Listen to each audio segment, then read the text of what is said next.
Ladies and gentlemen, we are live. We're back again. We've got a special episode tonight with Alan Addisson. Hopefully, I pronounced that right. And we've got a lot of important information to cover because, this is an important subject. We see cannabis being legalized all over the place these days.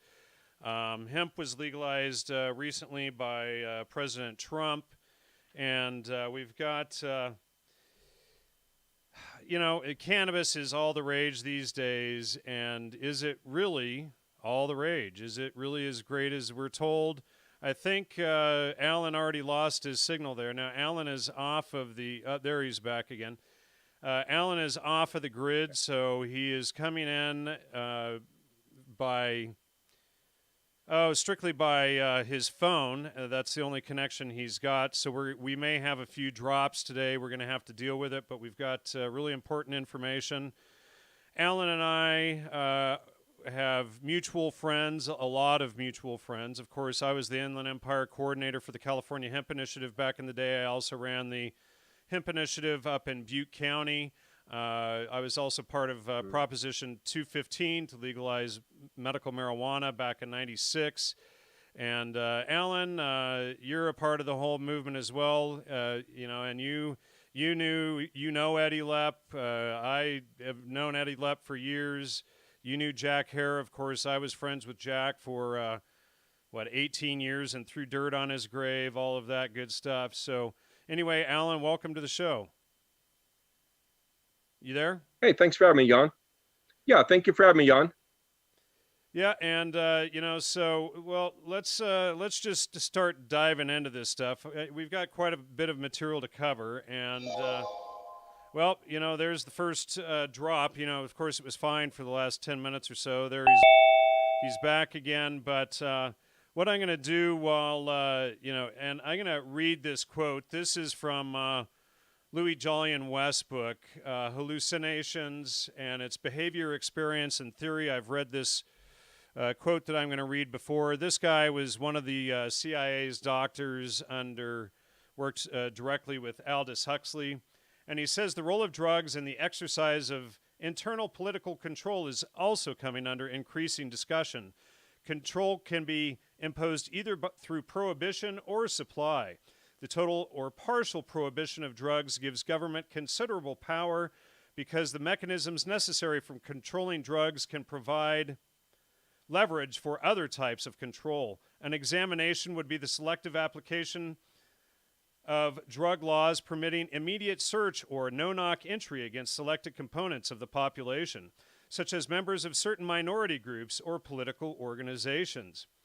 But a government could also supply the drugs to help control a population. This method, foreseen by Aldous Huxley in Brave New World, 1932, has the governing element employing drugs selectively to manipulate the governed in various ways.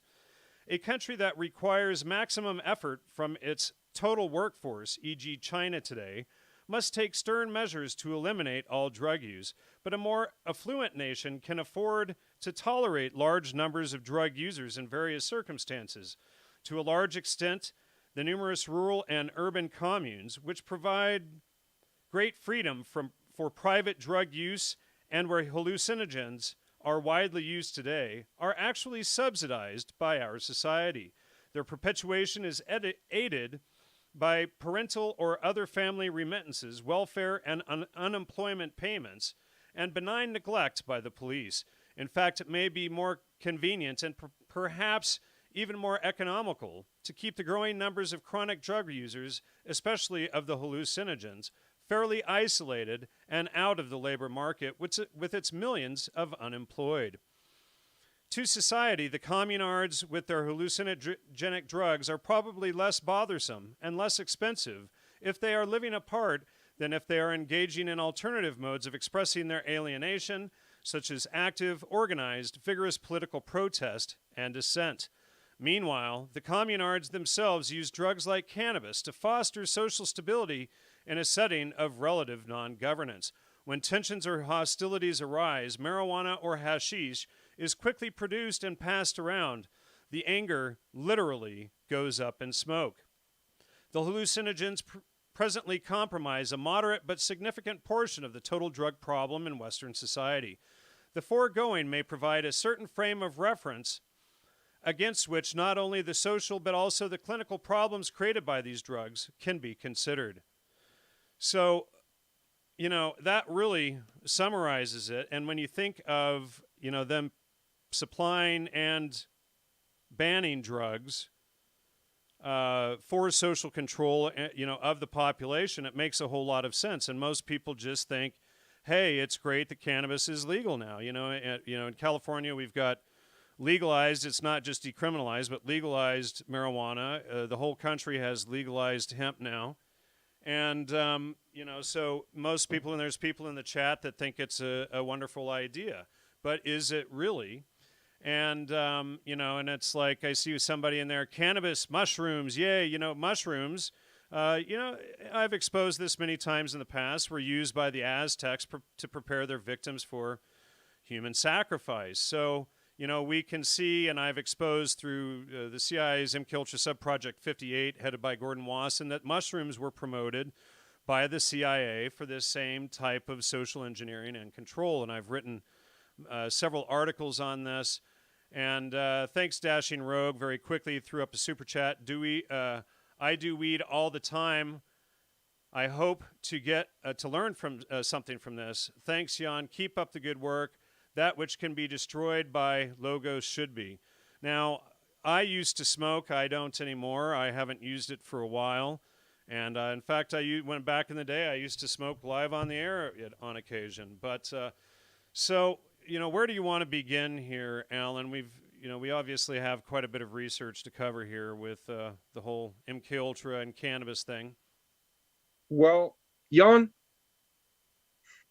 I started a group using your Trivium Critical Thinking to figure out, without having people draw us off of the subject,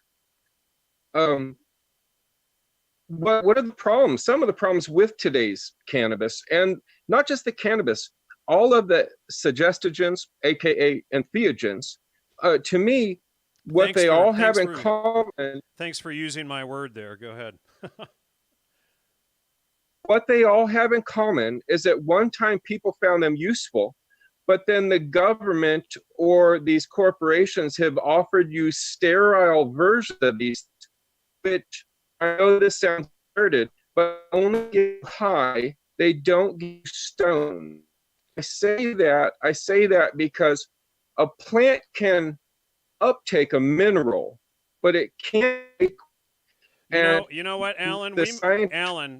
Alan, we may have to unfortunately turn off your video for this because you're really choppy right now. You were good for like 10 minutes, and now you're totally chopped up. So, if your screen is frozen, unfortunately, so we may just have to have you turn off the video. You still hear me? How do we do that?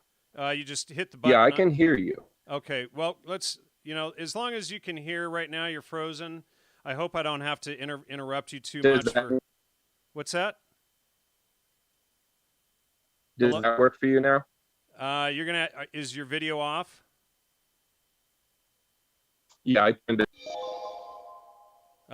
Well, this is going to be tough. Unfortunately, like I said, Alan is off the grid, and his only internet access is his cell phone. So hopefully he gets back in here. All right, there he is. Alan, just leave off your video, and let's just do audio. Let's just do audio only. Can you hear me? Alan, do you hear me? All right, so let's just keep going. Leave your video off, and let's just keep going. So let's dig in here. Well, what I had noticed is that all of these, what they call entheogens, the old versions, they had streptomyces and probiotic soil microorganisms in common. And the government version, for lack of another way to put it, are grown in a sterile environment. And so you only get the high, you don't get the inspiration. Okay. Well, I don't know if I'll, I don't know if I would agree with you on that with the so-called entheogens, which is, of course, Carl Ruck's word. We should probably avoid it since it's a total farce, as I exposed in my article. Sure. Entheogens, what's in a name? Of course, we prefer suggestogens because they do cause hypersuggestion. But, going all the way back 500 years, the Aztecs used mushrooms for preparing their victims for human sacrifice.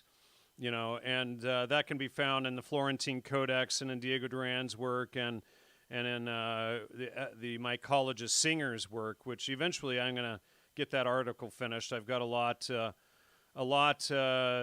done on that so far. But anyway, let's just keep going through the data here. Okay. And so I was listening to something earlier, and I just want to say it. It seems that the creator desires conscious companionship, and none of these suggestogens offer that any longer. They're only about the high, and with cannabis, since we've had, like the Harvard ethnobotanist Dr. Richard Evans Schultes come in 71 and give us the skunk number 1 and the Afghanica number 1 with the very high myrcene levels, it's a completely different plant. And it's now a patentable plant. Almost everyone's work in genetics with cannabis has that skunk number 1 and Afghanica number 1 in common. And the landrace varieties of the cultivars are rarer and rarer today. And we're even seeing a utility patent or two, which may lock everyone out of the breeding of any cannabis and in effect, hand it over to these corporate entities. Interesting. And this was done by Richard Evans Schultes, of course, who worked with Gordon Wasson, the so-called discoverer of magic mushrooms. And Schultes brought us Salvia divinorum and some of these other suggestogens as well. Some of these people aren't aware, even, in the chat, how much I've spent over the last 10 years exposing the counterculture as MKUltra, and that's rather unfortunate. Many of these people will have to go back and watch, many of the shows in the archives and get caught up on that and read the articles up on the website. We'll definitely post the grammar so they can go back and listen to some of these professors' lectures and things that are absolutely experts on this subject. But myrcene makes people forget. How much more MKUltra mind control can you get than injecting a high amount of myrcene into the cannabis? Yeah, and are they're injecting it, or it grows into the plant? No, they're breeding it into the plant, but as soon as they change the plant, then it's patentable. Wow. Yeah. Well, there's that, isn't there? All right. Well, let's just keep plugging through all of this. You don't need to wait for me. I can't see you, so we're just going to have to keep pushing through. Yeah, this is very Monsanto. You know what I mean? Right. Pollute the gene pool of corn and everything else, and then claim it all as your own intellectual property. Yeah, and to create a hyper suggestible hypnoid state, that really seems to be a huge part of it. And then they provide, of course, the rock music we exposed with Dr. Hans Utter, the whole music, mind control, and psychobiology series that that obviously goes along with that. So then they're attacking memory. They are giving us their CIA music for the mind control. They're giving us their CIA drugs. It's a multi-pronged attack. Would you agree with that? Yeah. Also, if you could for me, Jan, can you kind of give your listeners, because not all of them go back as far as we do in this, but give them the premise of what weaponized anthropology is. Well, let's see. And that was weaponized anthropology is a term coined by Dr. David Price in his book, Weaponized Anthropology, really. And he, basically like these guys that helped found the CIA, like Gregory Bates and his wife, Margaret Mead, they would go around and study cultures to learn how to undermine them.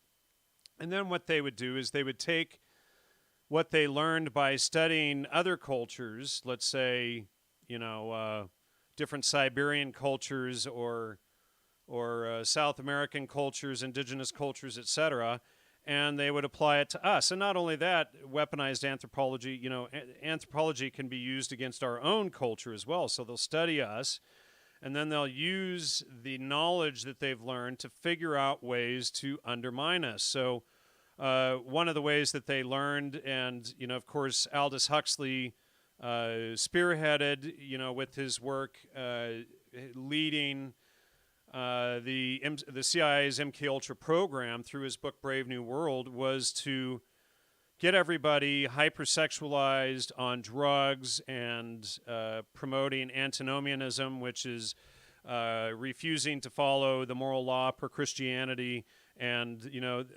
following moral relativism. There is no right and wrong, there is no truth, no lies, there is no good or bad, etc. So you have the sex, drugs, and rock and roll. That's all part of promoting the iniquity and the degeneration of our society and our culture. So, and it's funny because Jesse Spotch just did a show on Aldous Huxley tonight and Brave New World. But in Brave New World, Aldous Huxley promotes the drug Soma, which Soma from somatic, and of course, Gordon Wasson wrote the book Soma, Divine Mushroom of Immortality. So you have, them, of course, they're both MKUltra people, Wasson, MKUltra Subproject 58. They're linking the Soma of the mushrooms with the Soma of Aldous Huxley's Brave New World, and I keep pointing over that way because the book is down there. But so all of this was used, and of course Soma was also combined with birth control, which of course promoted the hypersexualization. And the goal with this was, Aldous Huxley was a Fabian socialist. They want to promote socialism and the undermining of the family, the destruction of the family, extended adolescence, all of this stuff, get everybody hypersexualized and caught up in nonsense so that by the time they wake up, they're really too old to have a family. And then if you don't have a family, you're reliant upon the government. So this is the key. People with good, strong families, extended families, etc., all the way out as far as you can take it, they don't really need government. They're not reliant upon government for a support system because you have the family and extended family there. But the more you destroy the extended family, then the nuclear family, then you get it down to the single mother, then you break that, then you get everybody reliant upon the government. And then the final stage of Huxley's Brave New World was he wanted everybody born out of a test tube where they're actually ridiculing natural birth and parentage and all of this stuff. So this is what we actually see them promoting in society today. And you see in movies and everything, they'll drop, oh, it's a brave new world. That means they're keyed into this whole agenda.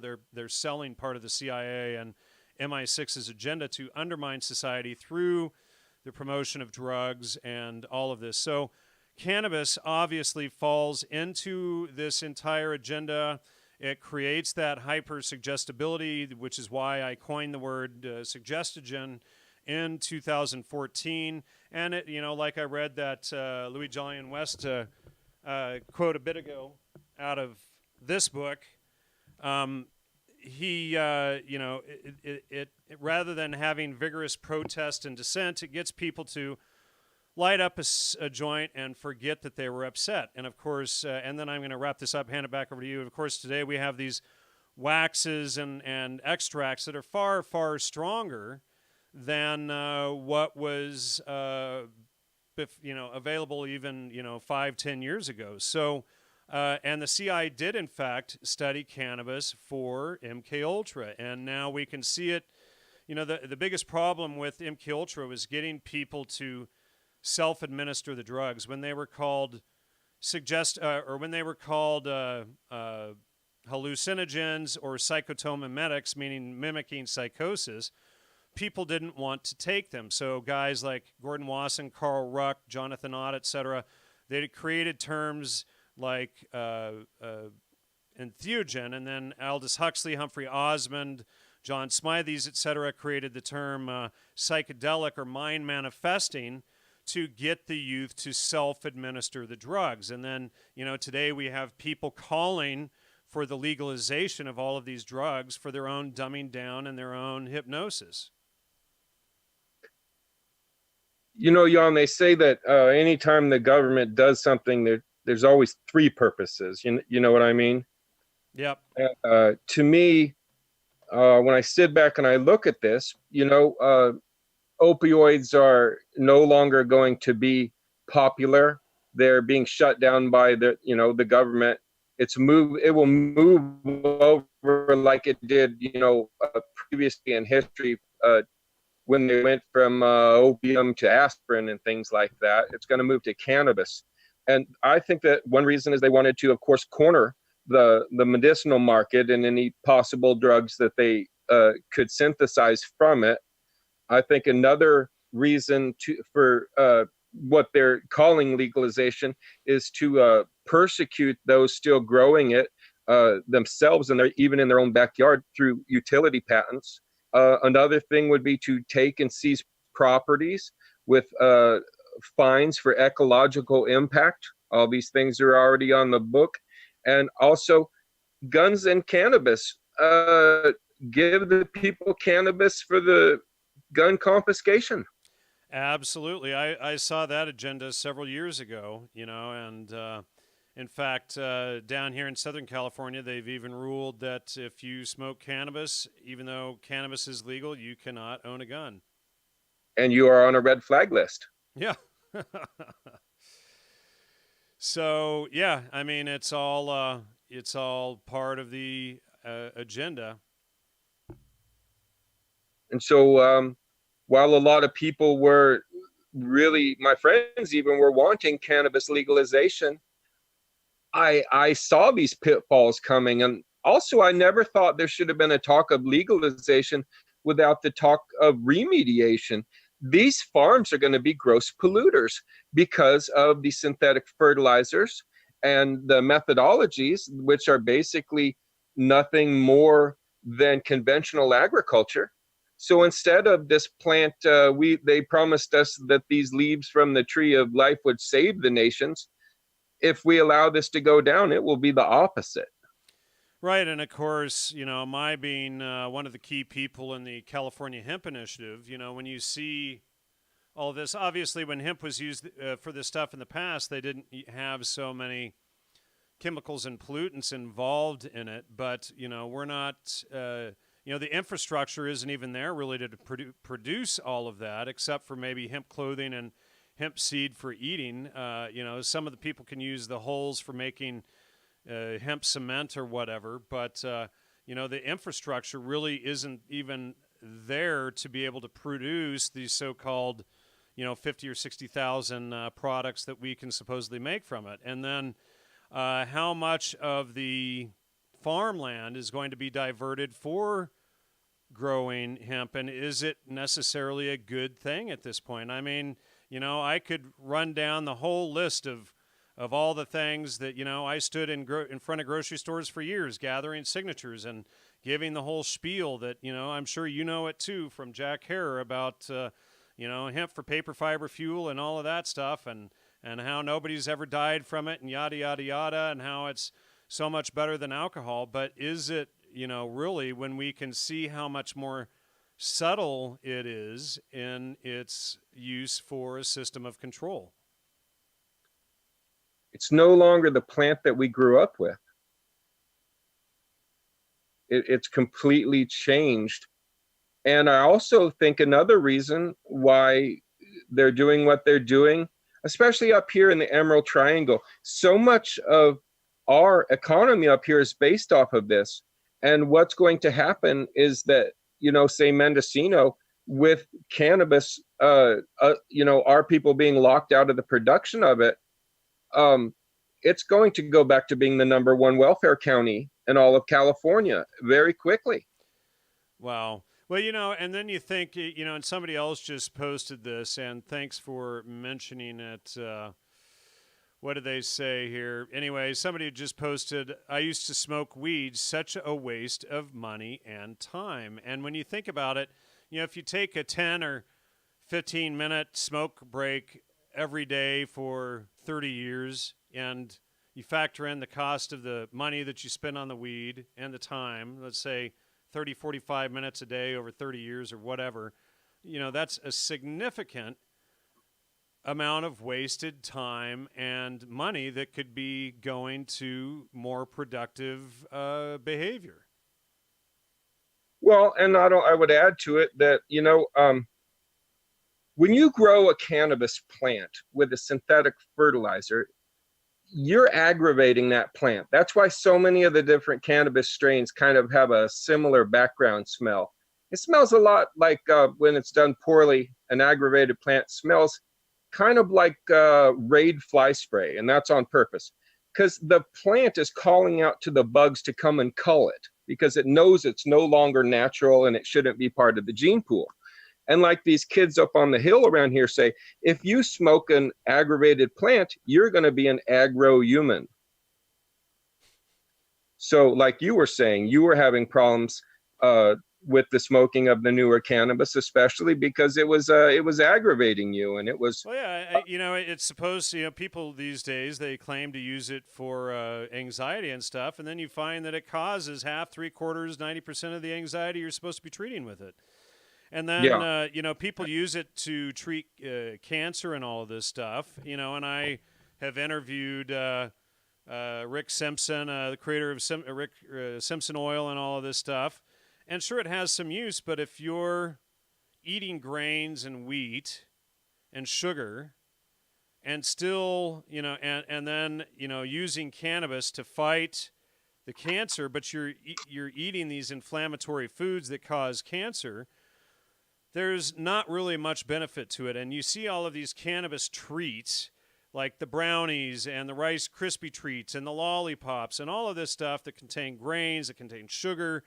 And it's exactly the opposite of what people on medical marijuana need for their treatment. And then you don't have anybody discussing, hey, you need to be getting off grains and sugar, get your life back in order, eating a healthier diet. They just say, well, I'm going to use Rick Simpson oil. I'm going to smoke lots of marijuana and everything is going to be fine. And this isn't the truth. And, and it's just like the pharmaceutical industry where you're treating a symptom with cannabis. You're not treating the root cause. You're not treating your crappy diet. You're treating, you're just putting a Band-Aid over it, and then you go back to eating bad food.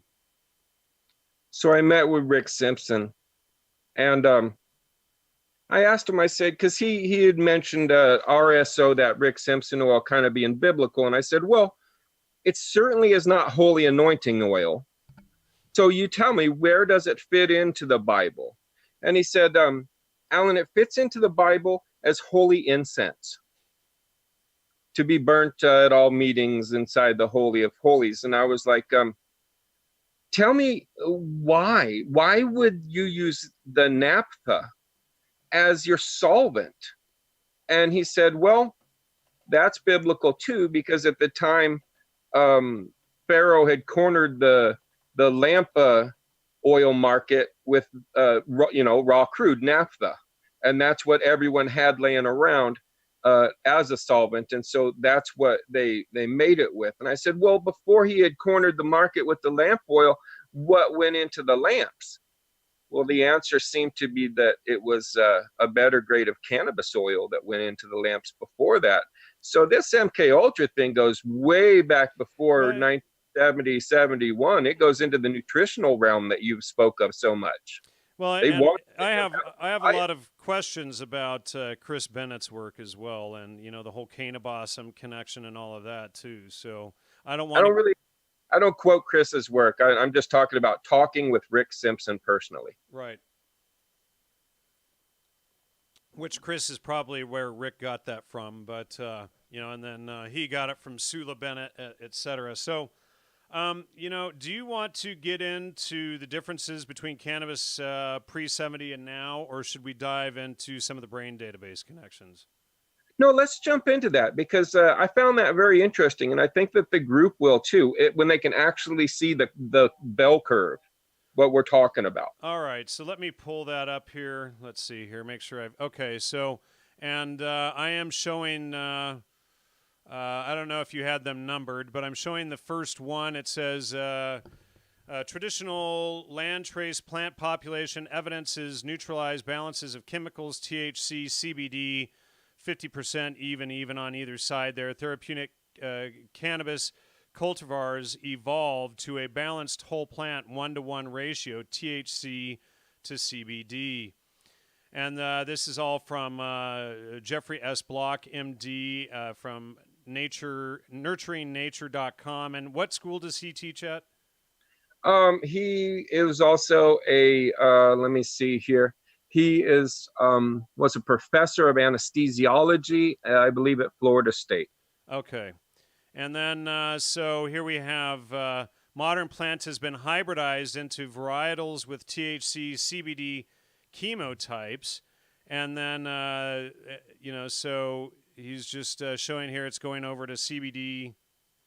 And then, let me see, what was the top there? Okay. And then dominant traits from Afghani Kush and skunk number 1 created short indica hybrids with high CBD and to high THC to CBD and myrcene.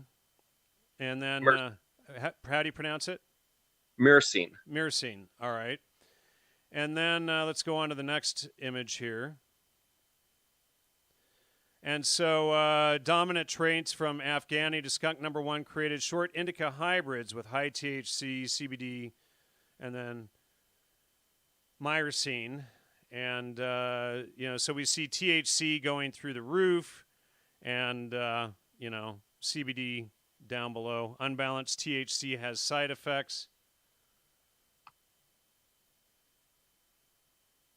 And then THC to CBD. Unbalanced CBD has no side effects. Hemp plant 2018, marijuana plant 2018. So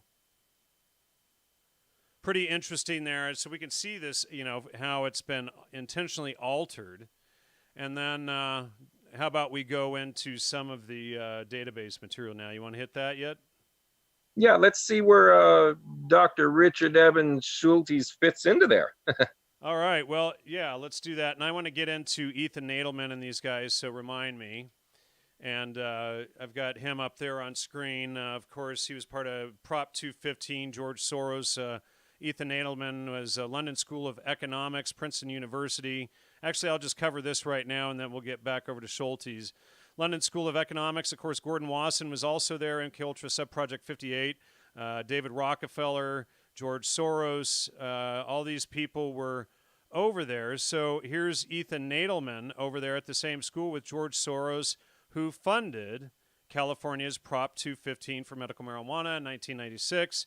And of course, when we were running the California Hemp Initiative, Soros came in with his $1 million and shut down Jack Hare's California Hemp Initiative, and then brought in Prop 215 under Dennis Perone.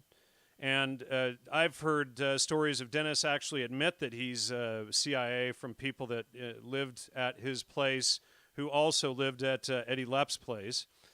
And, of course, the Fabian Society, Aldous Huxley and these people were behind the creation of the London School of Economics, and that's promoting communism, etc. We see Aldous Huxley over here. Here's David Rockefeller again, who is, again, a member of the London School of Economics, H.G. Wells, some of the Sir Victor Gallant, some of the people that we've exposed so many times. We have Tony Blair over there, John Maynard Keynes, who's another one, John Dewey, George Bernard Shaw. Here's George Orwell. So all of these people were Fabian socialists.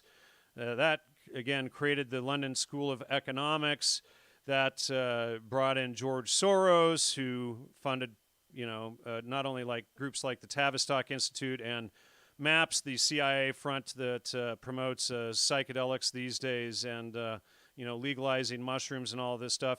People that, all you folks that are in the audience who think that it's a good thing that they're trying to legalize mushrooms in Colorado and stuff right now, you need to, wake up. I used to write books promoting psychedelic drugs and mushrooms, and I began to see the other side of it from working in the field so long, and I came out exposing all of this stuff. So again, here's Ethan Nadelman, and Ethan Nadelman, the Drug Policy Alliance. He's also part of the Len Smith Center that, again, is funded by George Soros.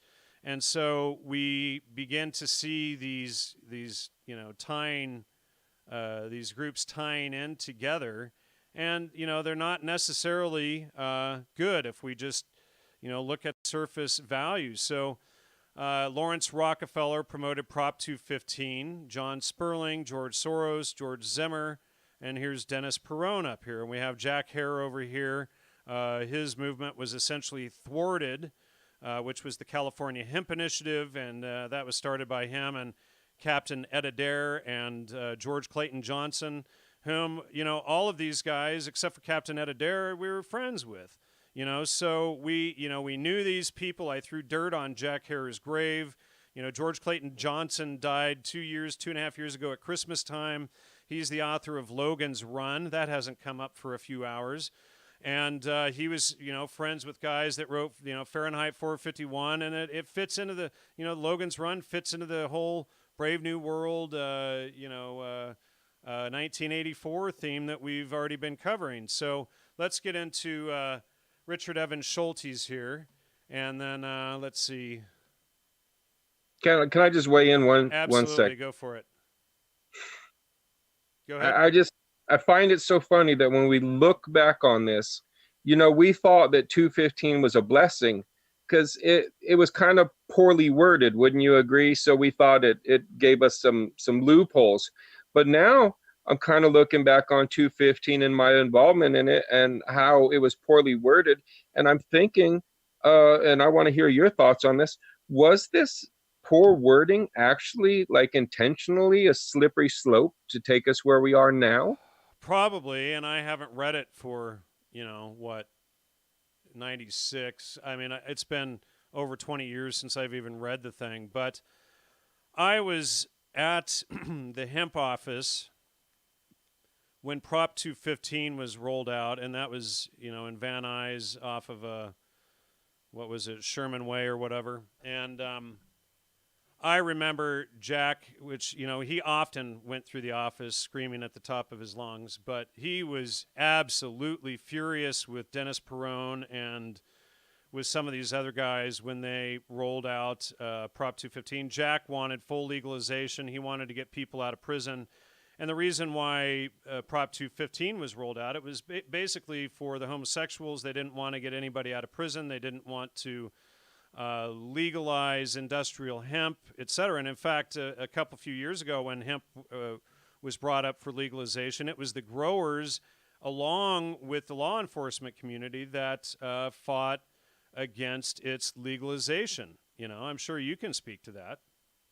Yeah, 100%. Nobody up here in the hills wanted legalization, mainly because they got used to the income that was supplied, from their endeavor, and they didn't want to see their market share lost.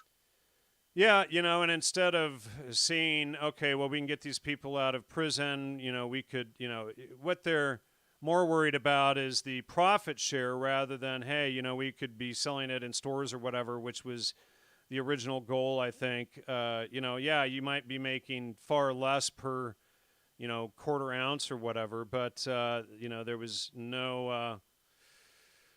no more going to prison for it and all of this stuff, which, of course, most of the growers, unless they were paying off the cops and sheriff's department, were under threat of, as well as the trimmers and everybody else who would pour into Lake County, et cetera, and Humboldt to trim the stuff.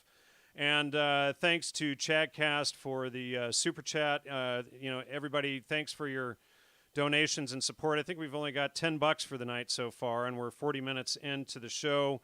I appreciate everybody's support for all the work that we do here. So please throw up your super chats, donate to the website as well. It's greatly appreciated. And so what else can you, we still got about at least 20 minutes before we wrap up here. What else do you want to dive into as far as MKUltra and mind control, Alan? Well, I want to talk about what they're about to do to us with these new regulations.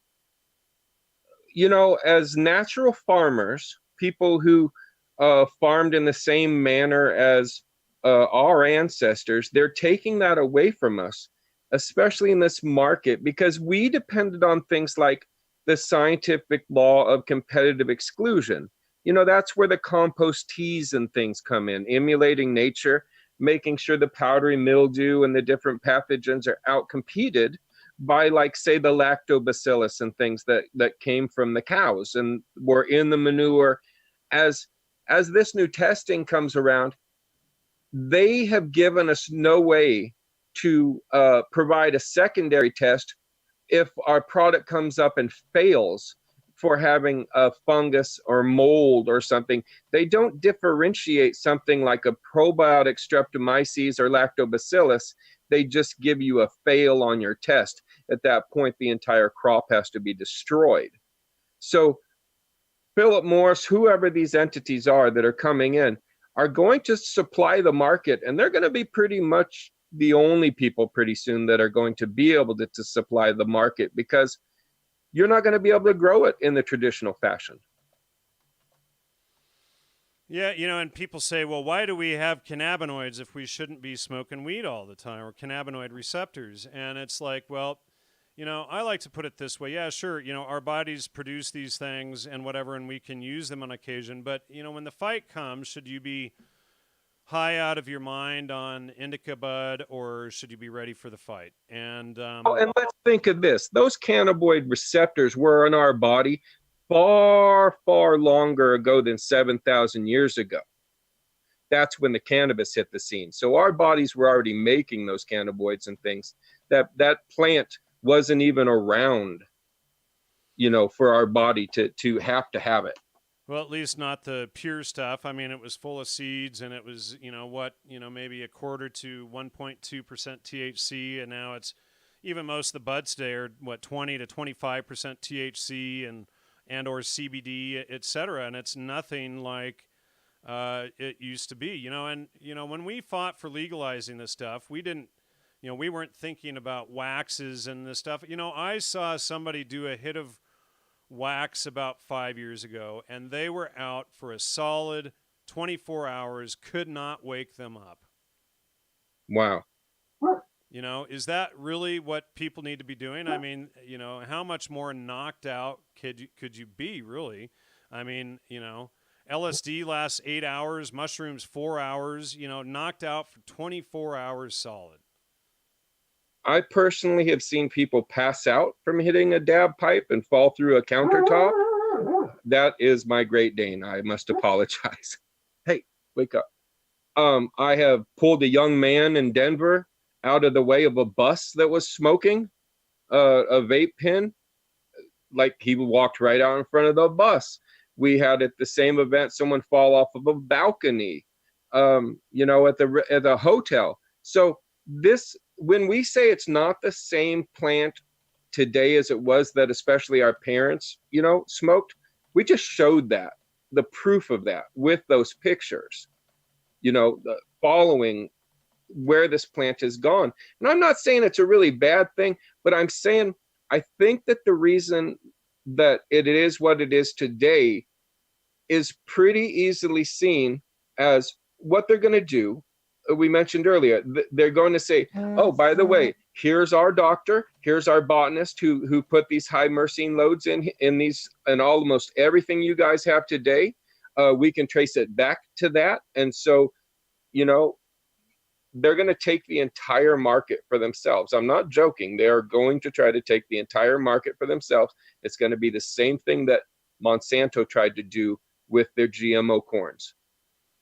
I agree. And somebody in the chat, Brian, just mentioned vaping, and I used to have a volcano vaporizer back when I was into doing that stuff. And I realized, okay, so vaping is sold to the medical community as this healthy thing. And you mean freebasing? freebasing, yeah. And what you realize when you do this stuff, I would get the worst chronic cough from vaporizing that would not go away unless I got out the old bong and just took a bong rip. And then you start realizing that you have all these mycotoxins and bacteria and all of this stuff that don't get combusted in these vaporizers, and you inhale them, and they are, lung irritants. Whereas at least when you smoke it, the smoke is sterile. Have you had any experience with that? Well, when you make one of these oils and you condense it down, you're also condensing down anything that was pathogen or pathogenic on the bud in the material at the same time. So you're getting a super hit of whatever might have been bad in that particular product.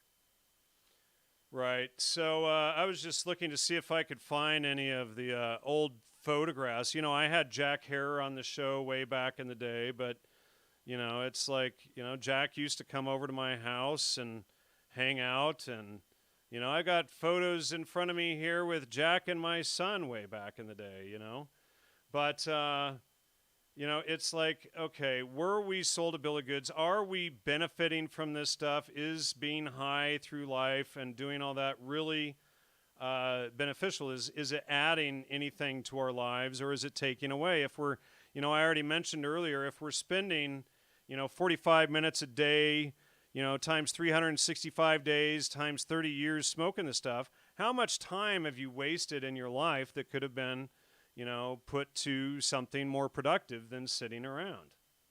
Well, I would share this that Jack told me.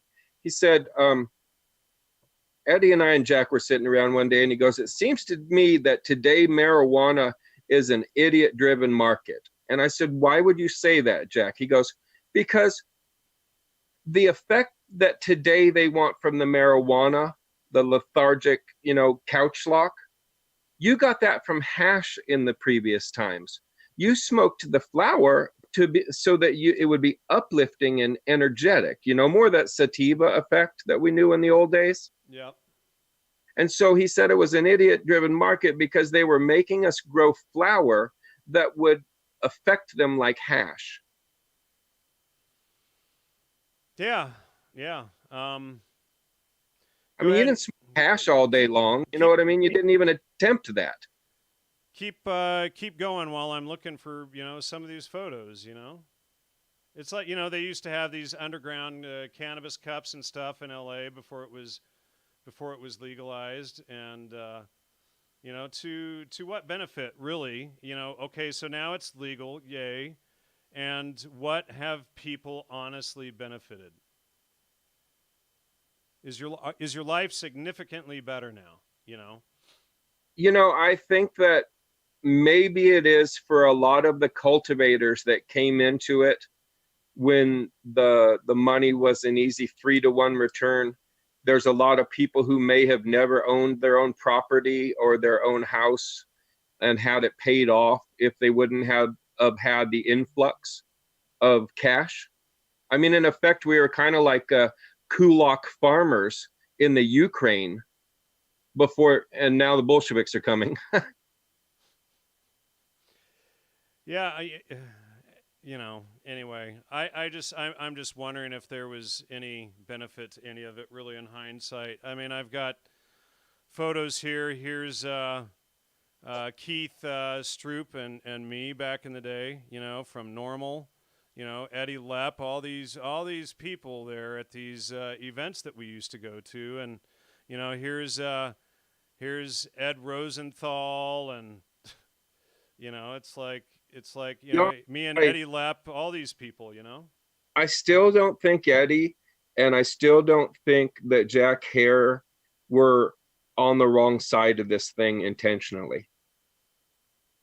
So what others I can't see, but those two, I watched one go to prison for almost 10 years. Right. When Eddie could have run off to Costa Rica. I mean, I actually did freaking Tony Robbins with Eddie Lepp, and his mission in life came up to be a cannabis martyr. Well, and then when he got out of prison, he immediately went out and of course, you and I helped him get out of jail. But when he got out of prison, or we fought to, it didn't actually work. But the first thing he did was go start A church. a cannabis cult, So it's like, what the heck, right? Yeah, they wanted to use religious freedom to allow people to grow, or at least Eddie did. That's how I understood it. Right. But Well, um, there was one photo in particular I was looking for. I got a photo of sitting here somewhere with me and Jack Hare and Tommy Chong, and it's like, we were all part of this stuff. And then looking back, I really question all of it. I really don't think it was a good idea in hindsight. in hindsight, yeah.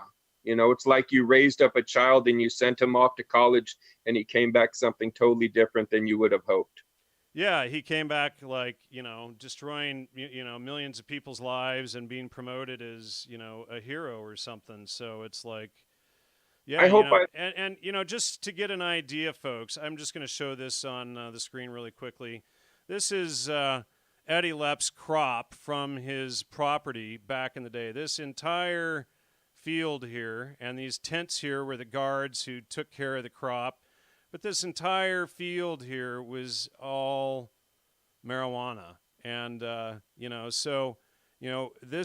here's up close, these are all pot plants. And this is, these huge pot fields that Eddie was growing before, But anyway, go ahead. Can I ask you why I think Eddie really went to prison? Why is that? Because he was going to drop the price of cannabis? Yup, he had that $1 a gram model, and no one involved in 215 wanted to hear one damn thing about pot selling for $1 a gram. People could come in. It was going to be a test case. Many of the people were in wheelchairs or, death-bound. And so they would come in and their family, or a lot of times Eddie would pay for it himself. They would give him $454 at the beginning of the season. And at the end of the season, they would cut down and give those patients 454 grams worth of the tops off of the plants, big colas. So it was $1 a gram. And in reality, any farmer worth 2 cents would kill to get $454 to grow that one plant before the season even started. That was a model that farmers could fall in love with, real farmers. Right. Well, yeah, nobody wanted that, Yeah, they wanted their $50 an eighth. Yeah, and here we all are at the California Hemp Fest. There's me, Craig X. Rubin, Jack Hare, I forget his name, Eddie Lepp, all of us there. Yeah. And why should a sick person have to grow their own plant? How would they protect it in their backyard against the neighbor kids? You know what I mean? So the thought was put it all in one spot where 4 guys or 3 guys could guard it. And that way the sick people they don't open themselves up, for a robbery or a home invasion. Right. Yeah. At the same time, a lot of the need for medical marijuana is poor dietary habits and things like this. So, what needs to be done on a holistic level to improve rather than just getting high? And that's, in my opinion, a very important question. And is legalizing medical marijuana really the solution to this sort of stuff? I think the difference, we started talking in the beginning about the difference between being high and being stoned. Being stoned goes all the way back to the agricultural book, Bread from Stone, that talked about using trace minerals in the soil as a fertilizer, the ground up stone, or how the stone would be in the bread for the biblical shewbread or showbread and things like that. And they would leave it on the altar. The mycelium would form, and then it was eaten by the priests and the royalty. Well, as far as, and I've looked into a lot of that stuff, and I don't know how much of that was true either at this point, But what they're doing is making any relationship, any symbiotic relationship in the soil between the plant and the microorganisms, the probiotic microorganisms in the soil, impossible. You're no longer going to be smoking and inhaling a nutrient-dense cannabis plant packed full of trace minerals. Still couldn't find that image I was wanting to put up, but oh well. All right, Oh. so we got about 5 minutes here. What else do you want to go into here, Alan? I'm going over my notes here. I'm still kind of getting over the Lawrence Rockefeller 215 link. Are you really? I didn't know that part. I didn't have the grammar on that and part. Did we? Okay, yeah, and we didn't even get into Richard Evans Schultes yet, really. So let's do that. Yeah, because so that's where skunk and the Afghan came from. And so yeah, and I didn't even have that connection in the database. Richard Evans Schultes is considered the real Indiana Jones. He wrote Plants of the Gods. He worked with people like Gordon Wasson and some of these other people, but he's who brought us the magic mushrooms. He was one of the first people that was in South America looking into this before Gordon Wasson did his J.P. Morgan Bank MKULTRA Subproject 58 thing to promote magic mushrooms or psilocybin mushrooms to the public as quote-unquote Teonanacatl. Diego Duran is one of the citations. He was one of the original primary citations from the 16th century that discussed magic mushrooms, as was Friar Bernardino de Sahugan, who wrote the who put together the Florentine Codex from Nahuatl or Aztec informants here. And then these are, where we get the primary citations for magic mushrooms that went into, and you can read the Florentine Codex. It's basically another blueprint for MKUltra, just like Aldous Huxley's Brave New World is. But that goes into Project MKUltra here with the CIA and all of their funding of this stuff. And, so Richard Evans Schultes was tied to a lot of these people, but I didn't even realize up until you brought it up today that he was part of gathering these strains of cannabis together. We should call him the Myrcene Man. He's the one who, yep. He's the link. He's when the Myrcene all of a sudden showed up on the scene in the cannabis. So I'm wondering if we can link him also to Sam the Skunk Man and possibly the Operation Green Merchant. Interesting. We'll have to talk after the show and think about putting those connections into the database.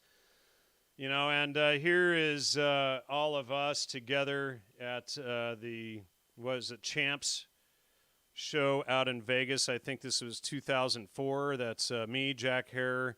This is post-stroke, obviously, and that's Tommy Chong there before he went to jail for his son for selling bongs.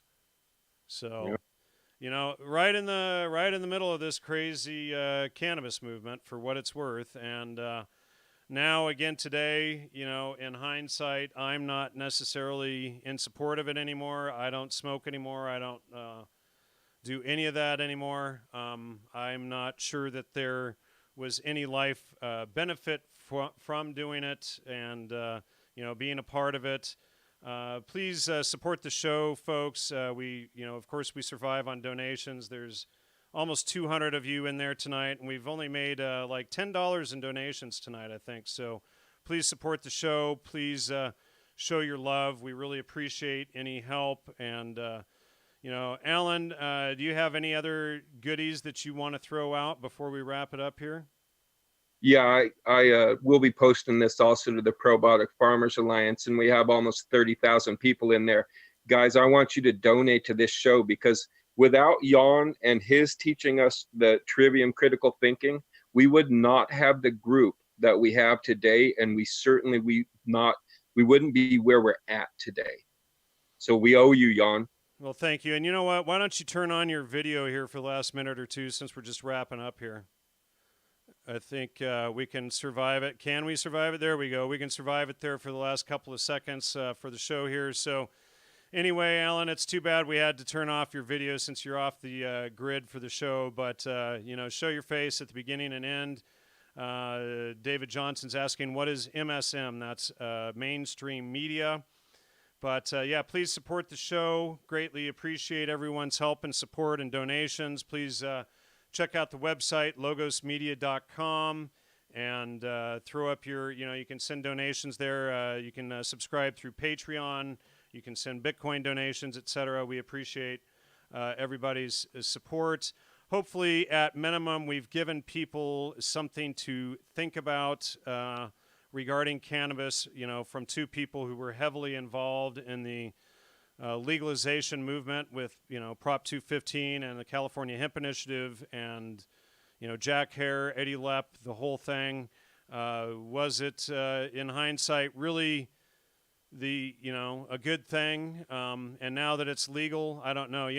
We were at the extravaganza in Ojai. It must have been, 94, 95 or something like that. And I thought at that time that once it was legalized, I wouldn't want it anymore. And sure enough, legalized last year, I don't want it anymore. So kind of ironic that I saw that, 25 years ago or whatever it was. I think you froze there again a bit, Alan. You still there? Well, it looks like we lost Alan. Yeah, I'm still here. Okay, there you are. Well, why don't you turn off your camera anyway? We're going to... What's that? And thanks, R, for the $4 donation. I much appreciate it. Anybody who wants to donate dinner tonight would greatly appreciate it. So we're going to wrap it up here. And unless you got anything left to add, Alan, and otherwise that's a wrap. Bless you, Jan. And I honestly believe Jack is looking down on you and very proud. Well, I sure hope so, because, he's who got me into the mushroom research, and he's who turned me on to John Allegro's work and all in the first place. And, I've pretty much come out against all of that stuff in the last 10 years. So, so who knows what he would think. But anyway, thanks, everybody, for tuning in tonight. Please support the show, and have a good night. Bye-bye. Good night, everyone.